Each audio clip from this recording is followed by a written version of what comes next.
রমজান মাসে এক খতম কোরআনে কারিমের তেলাওয়াত করা, ধীরে ধীরে পড়া। কোথাও কোরআনে কারিম তাড়াতাড়ি পড়ার কথা নাই, কোথাও নাই, কোথাও।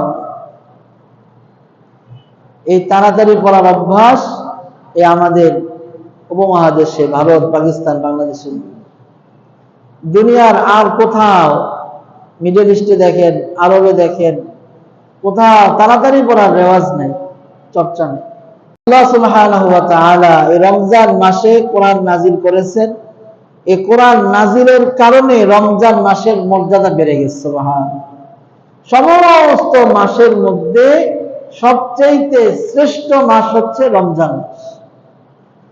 এর একটা কারণ যেটা আল্লাহ বলছেন, শাহরু রমাদান আল্লাযী উনজিলা ফীহিল কুরআন। এই রমজান মাস, এই মাসে কোরআন নাজিল করা হয়েছে।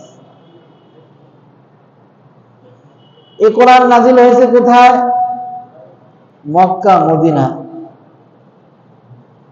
রাসূলুল্লাহ সাল্লাল্লাহু আলাইহি ওয়াসাল্লাম মক্কায় ছিলেন। দেখবেন বেশিরভাগ সূরার শুরুতে মাক্কি সূরা। বেশিরভাগ সূরা শুরু হয়েছে ইয়া আইয়ুহান নাস দিয়ে, ইয়া আইয়ুহাল্লাযীনা আমানু দিয়ে, হুরুফে মুকাত্তাআত দিয়ে, সাব্বাহা দিয়ে, ইউসাব্বিহু দিয়ে।